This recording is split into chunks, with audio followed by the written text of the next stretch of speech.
আল্লাহ বলছেন ওয়াকালিলুম মিনাল আখিরিন।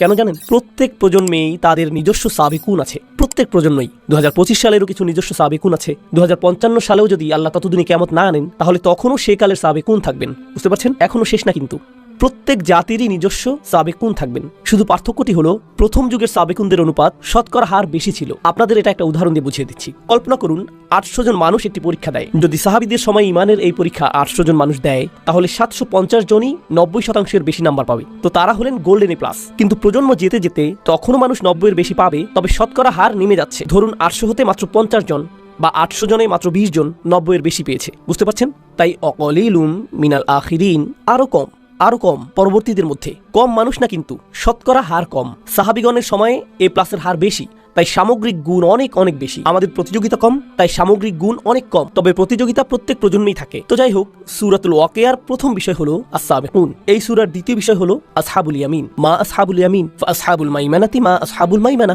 ডান পাশের মানুষজন। আস-সাবিকুনদের সাথে ডান পাশের মানুষজনের পার্থক্য কি? সাবিকুনদের বলতে পারবেন সংরক্ষিত, এক্সক্লুসিভ, আর ডান পাশের যেই মানুষজন হলেন বাকি আমরা সকলে জান্নাতের ইকোনমি ক্লাস। আল্লাহ আমাদের সাবিকুনদের অন্তর্ভুক্ত করে দিন। কিন্তু অন্তত পক্ষে ডান পাশের মানুষজন থাকা মানে তারা জাহান্নামে যাবে না, এরা যাবে জান্নাতে। এরা হলেন দ্বিতীয় বিষয়। ঠিক আছে? এখন অন্যদিকে কারা আছে? ডান পাশে মানুষ আছে, আবার বাম পাশেও মানুষ আছে। এরপর আল্লাহ বাম পাশের মানুষদের নিয়ে বলছেন। 3 ধরনের মানুষ এখন পর্যন্ত।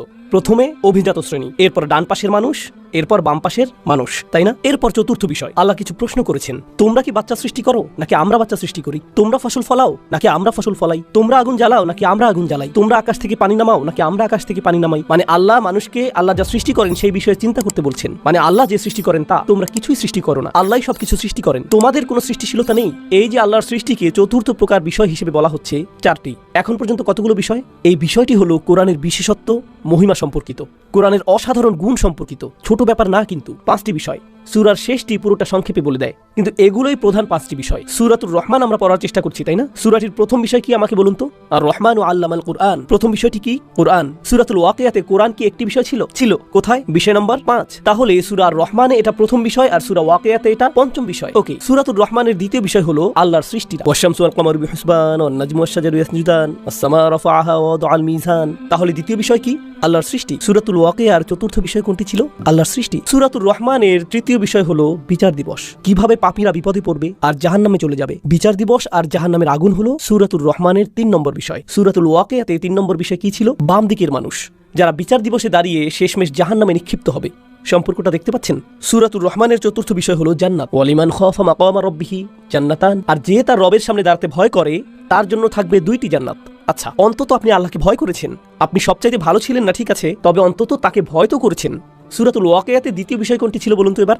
ডান পাশের মানুষজন অন্তত আল্লাহকে ভয় তো করেছে, তাই তারা জান্নাতে চলে যাবে। সূরাতুর রহমানের শেষ বিষয় হলো অসাধারণ সুপার স্পেশাল ডিলাক্স প্যাকেজের জান্নাত। ইখতিলাফ নিয়ে পরে বলছি, আপাতত সহজ করে বলি, এটা হচ্ছে সবচাইতে সুন্দর। ওয়ামিন দুনিহিমা জান্নাতান, অন্য একটি জান্নাত, আলাদা স্পেশাল জান্নাত। এর মধ্যে আরো অসাধারণ জিনিসপত্র আছে। তো একটা জান্নাত আবার অন্য এক প্রকার জান্নাত, এটাই হলো শেষ বিষয়, স্পেশাল জান্নাত। সূরাতুল ওয়াকিয়ার প্রথম বিষয় কি ছিল? সাবিকুন। সাবিকুন কোথায় যাবে? জান্নাতের সেই স্পেশাল জায়গায়। সূরাতুর রহমানের 5টি বিষয় আর সূরাতুল ওয়াকিয়ার 5টি বিষয়। 1 2 3 4 5 5 4 3 2 1। আয়নার মতো কোরআন অবিশ্বাস্য রকমের গোছানো। আমরা এখনো সূরাটি শুরু করতে পারিনি, আমরা শুধু পরিবেশটা বুঝতে চেষ্টা করছি। এটা শুধু স্থানটি চেনা, এটা জরুরি, কারণ এর মাঝে আপনি কোরআনের সৌন্দর্য বুঝতে পারবেন, কত গোছানো তা দেখতে পাবেন। আমি জানি না আপনারা মুসলিম বিশ্বে এমনটা দেখেন কিনা, কিন্তু আমি আমেরিকাতে বেড়ে উঠতে গিয়ে কোরআনের ব্যাপারে প্রথম শুধু সমালোচনাই দেখতাম। কলেজে গিয়ে আমি কোরআনের কোনো প্রশংসা শুনিনি, সমালোচনাই হতো। শুধু যে এটার বিষয়ে তারা অবিশ্বাস করে এরকম না, বরং এর বিন্যাস নিয়েও সমালোচনা করতো। এটা নাকি অগোছালো, নির্দিষ্ট গঠন নেই, এসব বলতো। আমি বলতাম কি বাজে কথা, যত সব। সবচাইতে অবিশ্বাস্য গঠন তো এখানেই। তোমরা মনোযোগ দাও না, এজন্য দেখতে পাও না, তাই দেখতেও পাও না। কারণ আল্লাহ এর দরজা অমনোযোগীদের জন্য খুলে ধরেন না, খোলেন না তিনি। আফালা ইয়াতাদাব্বারুনাল কুরআন ওয়ালাউ কানা মিন ইনদি গায়রিল্লাহ লাওয়াজাদা ফীহি ইখতিলাফান কাসীরা। তারা কি তবে কোরআন নিয়ে গভীর চিন্তা ভাবনা করে না? কারণ এটা আল্লাহ ছাড়া অন্য কারো পক্ষ থেকে হলে এতে অনেক অসঙ্গতি দেখতে পেতে। এর মানে হলো, যখন আপনি কোরআনে মনোযোগ দেবেন, আবিষ্কার করবেন যে এটা শুধু আল্লাহর পক্ষ থেকেই হতে পারে। আপনার কাছে পরিষ্কার হয়ে যাবে যে এটা মানুষ থেকে হতেই পারে না, পরিষ্কার হয়ে যাবে। এখন আমরা সূরার সূচনা শুরু করতে প্রস্তুত হলাম। সূরাতুর রহমান। চলুন শুরু করি। কিছু জিনিস আপনাদের জানাতে হবে, আমি নিজেকে দিয়ে শুরু করি। আমার পেশা হলো শিক্ষকতা, জীবিকার জন্য শেখাই। আর শিক্ষকতা পেশায় আমি অনেক কিছু শিখেছি, আপনাদের সেখান থেকে একটি বলছি, কারণ এই সূরার সাথে সেটা সম্পর্কিত। ক্লাসরুমের ভেতর আমি আরবি শেখাই। আরবি শেখানো কিন্তু কঠিন, অনেক ধরনের হাস্যরস করে ছাত্রদের মনোযোগ ধরে রাখতে হয়, কারণ আরবি ভাষাটি ক্লান্তিকর। যেমনটা আমি আগেও বলেছি, আপনার ঘুমের প্রয়োজন হলে আরবি ক্লাসে ঢুকে যান, জীবনের শ্রেষ্ঠ ঘুম পেয়ে যাবেন। রফা নসব শুরু হতে হতেই আপনি অজ্ঞান। তাই অনেক সময় ধরে আমি ভেবেছি এটা আমি কিভাবে শেখাবো, কি প্রশ্ন জিজ্ঞেস করবো, যখন ছাত্ররা উত্তর দেবে সেটা নিয়ে কিভাবে ঠাট্টা করবো, সবাইকে কিভাবে জাগিয়ে রাখবো। সেটা কিন্তু এই লেকচারের মতো না। এই লেকচারে আপনাদের আমি শেখাচ্ছি না, কিছু প্রশ্ন করছি আপনাদের, তবে আপনাদের যে কে ধরছি না, আপনাদের নামও জানি না, আর ভুল উত্তর দিলে আপনাদেরকে মুরগিও বানাচ্ছি না। এখানে সেটা করছি না আমি, কিন্তু আমার ক্লাসরুমে যখন পড়াই সেই ছাত্ররা কান্না করে দেয়। তারা কিন্তু ইমান বেড়ে গেছে তাই কাঁদছে না, কান্নার অন্য কারণ আমি দেই তাই কান্না করে। শিক্ষক হিসেবে সেটাই করি, সেটা ভিন্ন জিনিস। কারণ শিক্ষকতা অনেক কাজ করতে হয়, আপনার ব্যাখ্যা করতে হয়, ছাত্রদের পুনরাবৃত্তি করাতে হয়, এরপর ছাত্রদের বিভিন্ন প্রশ্নের উত্তর দেওয়াতে হয় যেন জানতে পারেন যে তারা বুঝছে কিনা। আপনি শুধু তাদের পুনরাবৃত্তি চান না, আপনি চান যেন তারা বুঝে, তাই না? এভাবে প্রশ্ন উত্তর আগে পিছে এদিক সেদিক করতে হয় না বোঝা পর্যন্ত। তো আমি অধ্যায়টা রেডি করলাম, আমি নিজের উপর বেশ খুশি। ভাবছি জীবনের সবচাইতে সুন্দরভাবে বোঝাবো আমি এবার। তো আমি ক্লাসে গেলাম, সবাইকে পড়ালাম, সেটা আমি খুব খুশি। সুন্দর উদাহরণ দিয়েছি, ছাত্রদের জিজ্ঞেস করেছি, সবাই বলল বুঝেছে। বুঝেছি, কি অসাধারণ। 1 ঘন্টা পর একজন ছাত্র হাত তুলল, উস্তাদ আমি বুঝিনি। আচ্ছা ওকে, কোনো সমস্যা নেই, তুমি বোঝুনি? কোন অংশটি বুঝুনি বলো তো? সে বলল কিছুই বুঝিনি। আপনি কি আবার সবকিছু বুঝিয়ে বলবেন? সবকিছু মানে কি? মানে সবকিছুই। আমি কিছুই বুঝতে পারিনি। এখন ক্লাসের বেশিরভাগ ছাত্র বিরক্ত হয়ে গেল, কিরকম গাধা সে, কি পরিমাণ গর্ধ, 1 ঘন্টা কিছুই বললো না, ঘন্টা শেষে বলছে আমি কিছুই বুঝিনি। তাই আমি বললাম তোমরা চিন্তা করো না, সমস্যা নেই, তার জন্য আমি আবারও বলবো, তোমাদেরও আরেকবার রিভিউ হয়ে গেল। আর এইবার আমি পুরো ক্লাসের দিকে মনোযোগ দেইনি। কার দিকে মনোযোগ আমার? সেই ছেলেটি। এই বুঝতে পেরেছো? হ্যাঁ ঠিক। আচ্ছা 1 ঘন্টা পর সে আবার হাত তুললো, উস্তাদ বুঝিনি কিছুই। ওকে, ক্লাসে বাকিরা চলে যেতে পারো, আমি লাঞ্চ করতাম, সেটা বাদ দেই। তুমি আসো আমার কাছে, তোমাকে সরাসরি বুঝিয়ে দিচ্ছি, সেটাই মনে হয় ভালো হবে। আচ্ছা ওস্তাদ। তো আমি তাকে নিয়ে বসলাম, প্রত্যেকটি উদাহরণ ধরে ধরে বুঝালাম যেন বুঝতে পারি। সব শেষে সে আবার বলে, উস্তাদ আমি জানি না আপনি কেমন শিক্ষক, তবে আমি এখনো বুঝি না। না এত সহজে ছাড়ার পাত্র না আমি। তুমি আমার বাসায় চলো, রাতের খাবার খেতে খেতে তোমাকে আরেকবার বোঝাবো। সে বাসায় আসলো, তাকে আবারও সবকিছু বোঝালাম। সব শেষে সে কি বললো? আমি বুঝিনি। আচ্ছা ঠিক আছে, একটা বুদ্ধি আছে, আমার বাসায় তোমার জন্য একটা ঘর করে দিচ্ছি, তুমি আমার বাসায় থাকো, প্রত্যেকদিন সকালে উঠে তোমাকে বোঝাবো এটা ব্রাশ করতে করতে, যতদিন না এটা তোমার হচ্ছে। শিক্ষকরা কি এমন করে কখনো? না, আমিও এমন করি না। কিন্তু আপনি যদি আমার মতো পাকিস্তানের লোক হন, তবে 1 ঘন্টা বোঝানোর পর যদি ছাত্র হাত তুলে বলে আমি বুঝিনি কিছুই, তখন সুন্দর একটা শেখানোর পদ্ধতি আছে, এটাকে বলে বোর্ড অফ এডুকেশন। সেটা আসলেই একটা বোর্ড। এখন বুঝেছিস? হ্যাঁ একদম বুঝে ফেলেছি। এখন বুঝবে। শিক্ষকরা এত ধৈর্যশীল না, কতবারই আর বোঝাবেন? বলবেন এত গাধা কেন তুমি, বুঝো না কেন তুমি, তোমার মাথা কাজ করে না কেন, কি সমস্যা তোমার? এটা আমার দোষ না, এটা ছাত্রের দোষ, তাই না? দেখুন, কিন্তু কোরআনের বার্তা, কোরআনের মূল বার্তাটি কিন্তু একদম সোজা, একদম সহজ। আপনি যদি কোরআনের মূল বার্তা সংক্ষেপে লিখতে বলেন, সেটা আমি অর্ধেক কাগজেই লিখতে পারবো, পুরোটাও লাগবে না। কোরআনের বিষয়গুলো কি কি? শুধুমাত্র এক স্রষ্টা, আখিরাত আছে, আগের জাতিগুলো তাদের নবীদের কথা মানেননি, কিছু কাজ আছে হারাম, খুব বেশি কিছু না, কিন্তু সোজা সাপটা, জটিল কিছু না। কুরাইশরা কতদিন যাবত কোরআন শিখছে? 1 যুগের বেশি, তাই না? মক্কি কোরআনের কি পুনরাবৃত্তি আছে? আল্লাহ কি বারবার বলেছেন জাতিদের ব্যাপারে? আল্লাহ কি নিজের একত্ব নিয়ে বারবার বলেছেন? ইবাদতের একত্বতা নিয়ে? আল্লাহ কি নবীদের উপর ঈমান আনা নিয়ে পুনরাবৃত্তি করেছেন? আল্লাহ কি হালাল হারাম নিয়ে পুনরাবৃত্তি করেননি? তিনি কি অভাবীদের খেয়াল করা, অন্যদের ক্ষতি না করা নিয়ে পুনরাবৃত্তি করেননি? তিনি এই সব পুনরাবৃত্তি করছেন বারবার। যে কোনো ভালো শিক্ষক শেখানোর জন্য কি করে? সে কি করে? বারবার বলে আল্লাহ করেছেন। আর তাও শুধু 1 ঘন্টা না, 2 ঘন্টা না, 1 মাস না, 2 মাসও না, কতদিন? 1 যুগেরও বেশি সময় যাবত।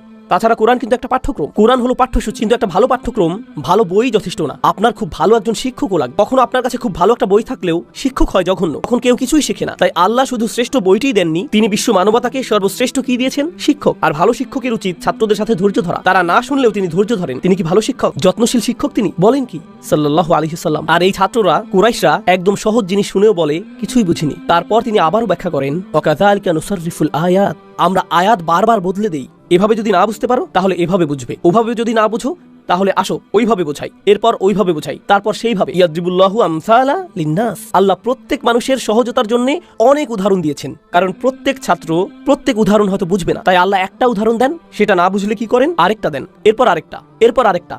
জানেন, কোরআনের ভেতর আল্লাহ কোরআনকে তাসরিফুর রিয়াহ এর সাথে তুলনা করেন, বায়ু প্রবাহ। কারণ কিছু বায়ু হালকা, কিছু অনেক জোরে, কিছু বাতাস আসে উত্তর থেকে, কিছু দক্ষিণ থেকে, কিছু পূর্ব থেকে, কিছু পশ্চিম থেকে, কিছু ঠান্ডা আবার কিছুটা উষ্ণ। ঠিক কোরআনের আয়াতের মতো, কিছু আয়াত আপনাকে আনন্দ দেবে, কিছু ভয় দেখাবে, কিছু কষ্ট দেবে, কিছু আপনার প্রেরণা যোগাবে, কোনো আয়াত শেখাবে, কোনোটা অভয় দেবে, কোনোটা আবার শক্তি যোগাবে। বিভিন্ন রকমের বায়ু, ঠিক কোরআনের বিভিন্ন আয়াতের মতো প্রত্যেকটা উপায় গ্রহণ করা হয়েছে। আর তাছাড়া কিছু ছাত্র গর্দভ হয়, আমি জানি, মনোযোগই দেয় না। এরপর আরেক ধরনের ছাত্র আছে যারা বলে আমি বুঝি না, এরপর বুঝিয়ে বলার পর আবার বলে হ্যাঁ আমি বুঝিনি, আবার বোঝান। সে বলে এই দেখো আমি বুঝিনি। এরা কি ধরনের ছাত্র? এরা ঝামেলাকারী। সে শিক্ষককে নিয়ে মজা করছে, ক্লাসে মজা নিচ্ছে, ভাবছে এই সব কিছুই ঠাট্টার বিষয়, তাই না? একটা ছাত্র আছে সে আসলেই বুঝেনি, আরেকটা ছাত্র অন্যদিকে সে সব কিছু খুব ভালো বুঝেছে, এরপরেও কি বলে মজা নেয়? আমি বুঝিনি, কিছুই বুঝলাম না, আপনি খারাপ শিক্ষক। আর এই ধরনের ছাত্ররা যখন শিক্ষক বুদ্ধিমান হয়, যখন শিক্ষক চালাক হন, তিনি ঝামেলাকারীকে চিনে ফেলেন, বুঝে ফেলেন কখন ঝামেলা করছে। আর যখন সেসব করে তখন সেই ছাত্রের কি হয়? একে বলে মুরগি, কিছু শাস্তি দিতে হয়। ঠিক, প্রিন্সিপালের অফিসে যাও, স্কুল থেকে বেরিয়ে যাও। আল্লাহ কি জানেন কারা কোরআন নিয়ে ঠাট্টা করছে, কারা ঠাট্টা করছে? তিনি জানেন। আর তিনি তাদের কাছে কোরআন বারবার ব্যাখ্যা করছেন সর্বশ্রেষ্ঠ শিক্ষককে দিয়ে, 1 যুগেরও বেশি সময় যাবত।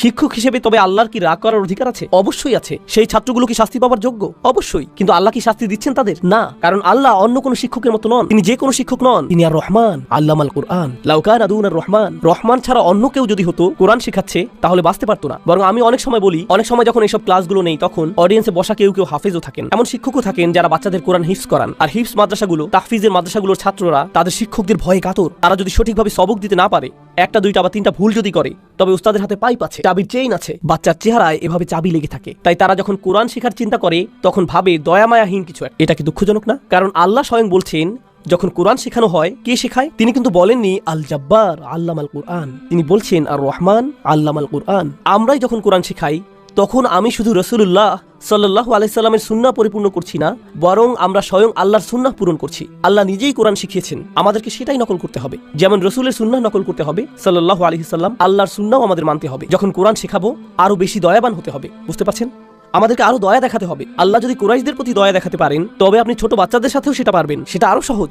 এগুলো আল্লাহর কিতাব থেকে শিখতে হবে। খুবই দুঃখজনক বিষয় যে একটি বাচ্চা তার উস্তাদের কাছে কোরআন পড়তে ভয় পাবে। এটা ভালো ব্যাপার না। আমি নিজে কোরআনের হাফিজ দেখেছি, 18-19 বছর বয়সী, কখনোই মসজিদে যায় না। জিজ্ঞেস করলাম, কেন মসজিদে যাও না? কারণ আমার উস্তাদ আমাকে মসজিদে মারতেন। আমি যখন মসজিদে যাই আর শুনি আল্লাহু আকবার, আমার সেই মারগুলো মনে পড়ে যায়। মানসিক সমস্যা শুরু হয়ে যায়, সাইকিয়াট্রিস্ট দেখাতে হয়। মসজিদে গেলে আমার সাইকোলজিক্যাল ট্রমা হয়, তাই মসজিদে আমি যেতে পারবো না। সুবহানাল্লাহ। এমনটাই করেছি আমরা আমাদের বাচ্চাদের সাথে দিন শেখানোর নামে। আমি জানি না এটা কোন দিন, তবে সেটা ইসলাম নয়। আমি জানি না তাদের কি শিখিয়েছেন, তবে কোরআন তাদেরকে শেখাননি। এভাবে কোরআন শেখায় না। কোরআন ভালোবাসা দিয়ে শেখাতে হয়। যেমনটা আমি বললাম, যদি আল্লাহ কুরাইশদের ভালোবেসে শিখাতে পারেন, যদি কুরাইশদের দয়া দেখাতে পারেন, তাহলে আমাদের আবার ভাবতে হবে আমরা মুসলিমদেরই ভালোবেসে শিখাই না।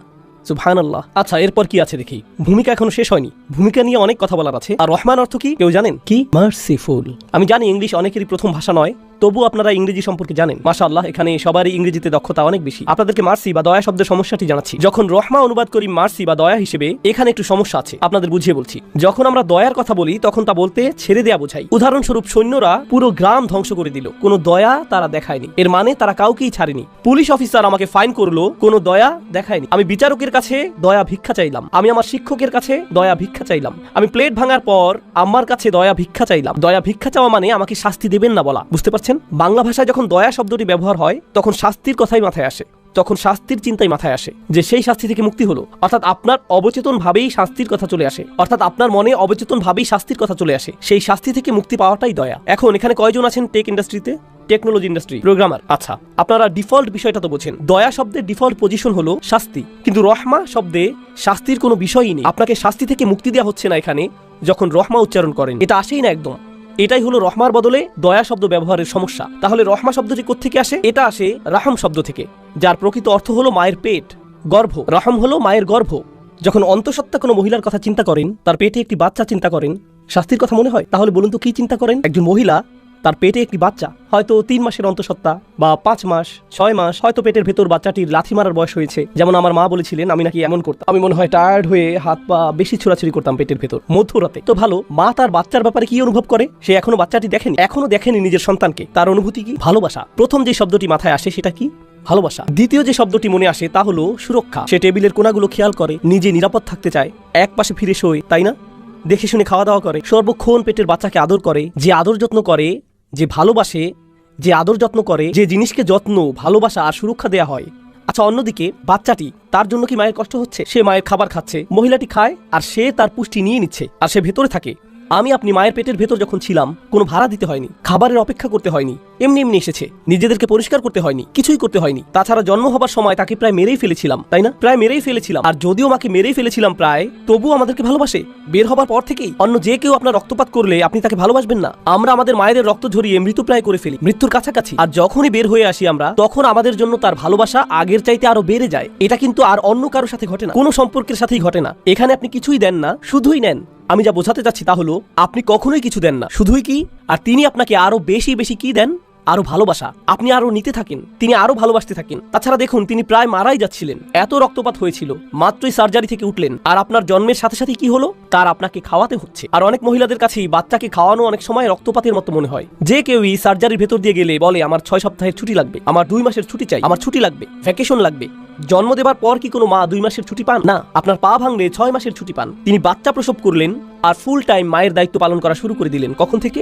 বাচ্চাটি জন্মানোর মুহূর্ত থেকেই, বাচ্চা হবার মুহূর্ত থেকেই। আর বাচ্চাটি তাকে কি ফেরত দেয়? তিনি বাচ্চাটিকে দুধ দেন, ভালোবাসা দেন, সুরক্ষা দেন। বাচ্চাটা ধন্যবাদ বলে একবারও? বাচ্চাটা তাকে কোনো বেতন টেতন দেয়? বাচ্চাটি তার জন্য কোনো কিছু করে না। ঘুমহীন রাত, বেশির থেকে বেশি বাচ্চাটি যেটা করবে তা হলো তার গায়ে পেশাব করে দিবে, মলত্যাগ করে দিবে, বমি করে দিবে মায়ের গায়ে। আর যখন বাবু হাগু করে দেয় তখন মা বলে ওয়াও কি কিউট, এরপর পরিষ্কার করা শুরু করে দেয়। কোনো সমস্যা নেই আমার বাবুটা। তিনি ডায়পার বদলাচ্ছেন আর বাচ্চা তার দিকেই মেরে দিচ্ছে, আর তিনি হাত দিয়ে ঠেকাচ্ছেন। আমি জানি না কিভাবে করে তারা, কিন্তু করে। এটাই হলো কোন শব্দ? রহম। এখান থেকে আসে কি? রহমা। এখান থেকে আসে আল্লাহর কোন নাম? আর রহমান। আমরা আল্লাহকে কোনো সৃষ্টির সাথেই তুলনা করতে পারবো না, কিন্তু আল্লাহর সাথে আমাদের যেই সম্পর্ক আছে, আপনি যদি একটু ধারণা করতে চান, যে কারণে সেই হাদিসটি আছে সাম্মাইতুকা বিসমি, আল্লাহ মায়ের গর্ভের সাথে কথা বললেন আর বললেন আমি তোমাকে আমার নাম দিয়ে নামকরণ করেছি। এটা শুধু ভাষাগত সম্পর্ক না, নবী সাল্লাল্লাহু আলাইহি সাল্লামের হাদিসেও এটা পাওয়া যাচ্ছে। এক হাদিসে কুদসিতে তিনি মায়ের গর্ভের দিকে তাকিয়ে বললেন যে গর্ভ আল্লাহ সৃষ্টি করেছেন, আমি আমার নাম দিয়ে তোমার নামকরণ করেছি। এর একটি কারণ আছে, সেটা হলো আল্লাহ আপনার কি হয় তা যদি একটু ধারণা পেতে চান, আপনি পুরোটা বুঝবেন না, তবে সেই অসীম সাগরের যদি এক বিন্দু পেতে চান, তবে কার কথা চিন্তা করবেন? আপনার মায়ের কথা ভাববেন। ওয়ালিল্লাহিল মাসালুল আ'লা। আপনার মায়ের সাথে সম্পর্কে কোন দিকটা? তা হলো আপনি তার থেকে শুধুই নেন, আর তিনি কি? শুধুই দেন। আপনি কখনোই ধন্যবাদ দেন না, তবুও তিনি দিতেই থাকেন। আপনি কখনোই তাকে মনেও করেন না, তবুও তিনি আপনার প্রতি ভালোবাসা বাড়াতেই থাকেন। মুসলিমদের কথা চিন্তা করুন। মুসলিমরা বলে, তালিবুল ইলমরা বলে, আমি তাফসীর শিখতে চাই, আমি ওই শায়েখের কাছে পড়তে চাই, এই শায়েখের কাছে শিখতে চাই, সেই আলিমের কাছে পড়তে চাই, আমি এই সূরা, ওই সূরা আর ওই সূরাটা শিখতে চাই। কখনো তারা পৃথিবীর এই মাথা থেকে ওই মাথায় চলে যায় শুধু আল্লাহর কিতাব শিখতে, ঠিক না? আর কি সম্মান বোধ করছে যে শায়েখের কাছে শিখতে পারছে। কুরাইশরা, আবু লাহাব, আবু জাহাল, এই লোকগুলো, এরা কি কোরআন শিখতে চায়? তারা কোরআনের একটি আয়াতও পাওয়ার যোগ্য না, তবুও আল্লাহ তাদের পুরো একটি সূরা দিয়ে দিলেন। এরপর তিনি দিলেন আরেকটি সূরা, এরপর তিনি দিলেন আরেকটি সূরা। তারা যখন এটাকেও ধাক্কা দিয়ে সরিয়ে দিল, আল্লাহ তাদের কি দিলেন?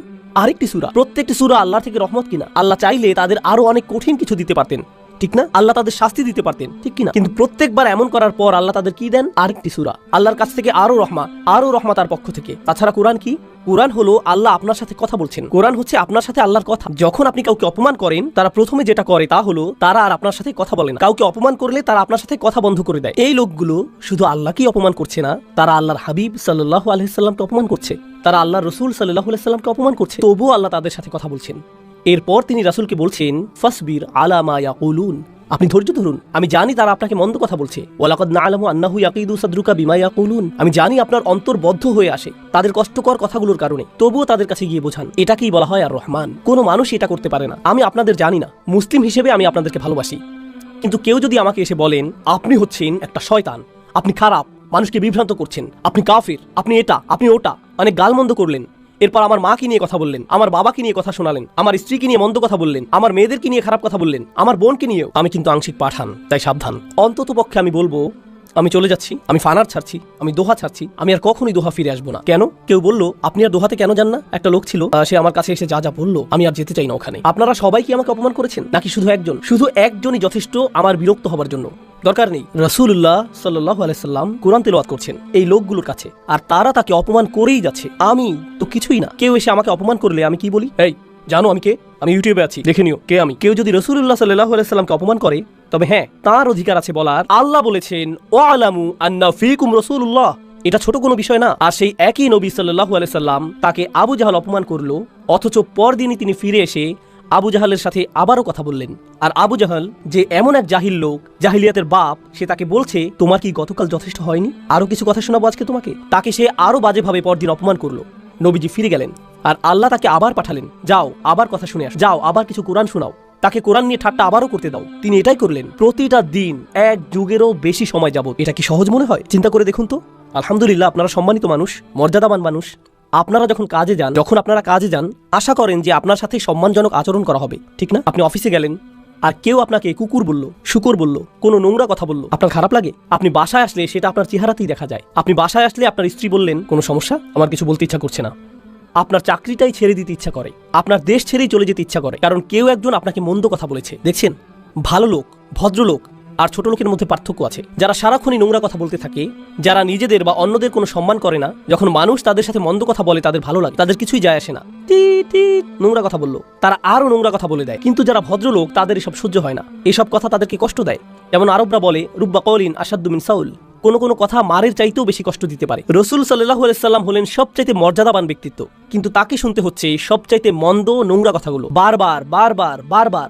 আর আল্লাহ তাঁর রাসূলকে কত ভালোবাসেন আলাইহিস সালাতু ওয়াস সালাম, তবু আল্লাহ বলছেন ফিরে যাও, আরেকটু ধৈর্য ধরো, তাদেরকে বলতে থাকো। এখন আল্লাহ এই সূরাতে কুরাইশদের উদ্দেশ্যে, এরপর পুরো মানবতাকে উদ্দেশ্য করে বলছেন, এটাকে বলে অকল্পনীয় ভালোবাসা। আর রহমান অবিশ্বাস্য রকমের অকল্পনীয় স্নেহময় যত্নশীল প্রতিপালক, তিনি শুধুমাত্র আর কেউ নন যিনি কোরআন শিক্ষা দিয়েছেন, আল্লামাল কুরআন। চলুন এটা সম্পর্কে আরো দু একটা জিনিস শিখে সামনে আগাই। আমি ভূমিকাতে বেশি সময় নিচ্ছি কারণ ভূমিকাটাই সবচাইতে বেশি গুরুত্বপূর্ণ অংশ।